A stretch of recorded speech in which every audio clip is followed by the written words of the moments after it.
White house நேயர்களுக்கு வணக்கம். இன்னைக்கு நம்ம எங்க இருக்கோம் பாத்தீங்கன்னா வடபழனி முருகர் கோயில் கிட்ட தான் இருக்கோம். சுப்பிரமணிய சுவாமிக்கு, வடபழனி வள்ளலுக்கு, வெற்றிவேல் முருகனுக்கு.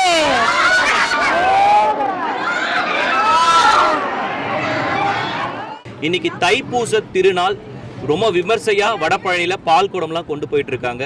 அறுபடை ஸ்தலங்களான முருகர் ஸ்தலங்கள்ல வடபழனி ஒரு ஸ்தல வீடு கிடையாது. பட் ஆனாலுமே வடபழனியில பாத்தீங்கன்னா எவ்வளவு கிரௌடு. நேற்று இரவுல இருந்து மக்கள் முருகரை தரிசனம் பண்றதுக்காக நீண்ட வரிசையில காத்து கொண்டு முருகரை தரிசனம் பண்ணிட்டு இருக்காங்க. உள்ள பால் குடங்கள் லட்சக்கணக்கான பால் குடம் எடுத்துக்கிட்டு சுவாமியை தரிசனம் பண்ணிட்டு இருக்காங்க.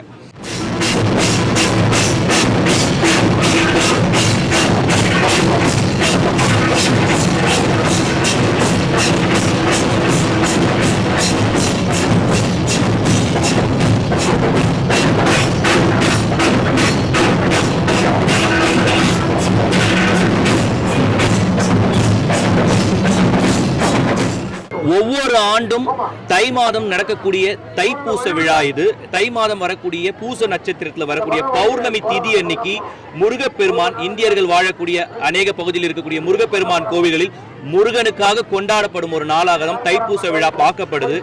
அதுல நம்ம வடபழனியில பாத்தீங்கன்னா ஆண்டுதோறும் நெடுவரிசையில் காத்திருந்து முருகனோட தரிசனம் பார்ப்பாங்க. இந்த வருடம் பாத்தீங்கன்னா எதிர்பார்க்காத அளவுக்கு பிரம்மாண்ட கூட்டம் இங்க இருக்கு. அது மட்டும் இல்லாம மக்களுக்கு எந்த ஒரு சிரமமும் இல்லாத வகையில் காவல்துறைகள் வழிநெடுக்க பாதுகாப்பு வசதிகள் ஏற்படுத்தி கொடுக்காங்க. அது மட்டும் இல்லாம கோயில் நிர்வாகம் சார்பில் அன்னதானம் வழங்கப்பட்டு கொண்டே இருக்குது. மக்களுக்கு எந்த ஒரு இடையூறுமே இல்லாம தமிழக அரசு சார்பில் பல விஷயங்கள் இங்க பாதுகாப்பு நடவடிக்கைகள் எடுக்கப்பட்டிருக்கு. இந்த முருகன் குன்றிருக்கும் இடமெல்லாம் குமரன் இருக்கும் இடம் என்று சொல்வார்கள். அது மாதிரி பாத்தீங்கன்னா நம்ம வடபழனி வடபழனி பழனி முருகரை சென்று காண முடியாதவர்கள் இந்த வடபழனிக்கு முருகரை தரிசனம் செய்தால் பழனிக்கு சென்று வந்த இது கிடைக்கும் சொல்லுவாங்க. அந்த மாதிரி பாத்தீங்கன்னா இன்னைக்கு தைப்பூச திருநாள் அன்னைக்கு முருகர் பல ரூபங்கள்ல இன்னைக்கு தேர் திருவிழால காட்சி அளிச்சிருக்காரு.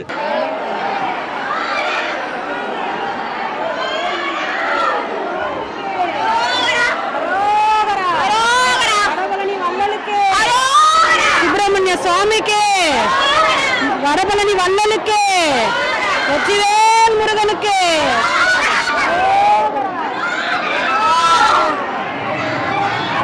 தமிழர்கள் அதிகமா வாழக்கூடிய பகுதியில இந்த விழா மிக சிறப்பாக நடைபெறுது. நம்ம இந்தியாவில மட்டும் இல்லைங்க, மலேசியாவில் இருக்கக்கூடிய, சிங்கப்பூர்ல இருக்கக்கூடிய முருகர் கோயிலையுமே மிக சிறப்பா நடக்குது. அதுல நம்ம சென்னையில வடபழனியில மிக மிக பிரம்மாண்டமா இந்த தைப்பூச விழா பிரம்மாண்டமா நடைபெறும் வருடம். இந்த வருடம் பாத்தீங்கன்னா இங்க இருந்து கோயம்பேடு வரையும் போக்குவரத்து நெரிசல் ஏற்பட்டிருக்கு. அந்த அளவுக்கு பக்தர்கள் கூட்டம் வழிநெடுக்க நம்ம வரும்பொழுது பார்த்துட்டு இருக்கோம்.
சிவனே போற்றி, எந்நாட்டவர்க்கும் இறைவா போற்றி,